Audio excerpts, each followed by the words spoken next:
یہ ہے 4 سالہ افغان بچی شاہین، جسے معاشرے نے نیا نام شاہین پالش والی دیا ہے۔ شاہین کے مطابق اس کا باپ بیمار ہے، چل پھر نہیں سکتا۔ 200 روپے روزانہ پالش کے ذریعے کماتی ہوں اور ماں کو دیتی ہوں۔ گھر میں گھی نہیں ہے، پیسے نہیں ہیں۔ جب لڑکی بڑی ہو جاتی ہے تو گھر سے باہر نہیں نکلتی، بازار کو نہیں جاتی۔ اگر کوئی پیسے دے دے تو اسکول جاؤں گی۔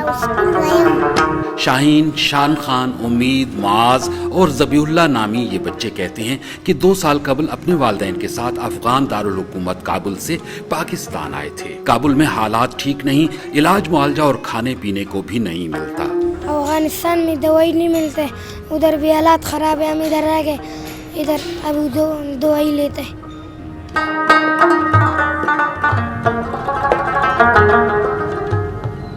بچے سب کے سانجھی، ان کی غمی خوشیاں بھی سانجھی۔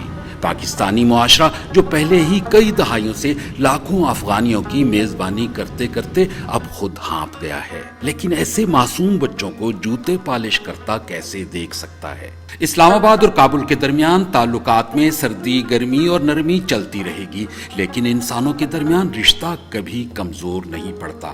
اس عمر میں اس طرح کے بچوں کو ایسی مشقت سے بچانا کس کی ذمہ داری ہے؟ پاکستان کی، افغانستان کی، اقوام متحدہ کی، اور یا پھر معاشرے کو خود سامنے آنا ہوگا؟ کیمرہ مین عدنان رضا کے ساتھ سعید اللہ مروت، جیو نیوز، ڈیرہ اسماعیل خان۔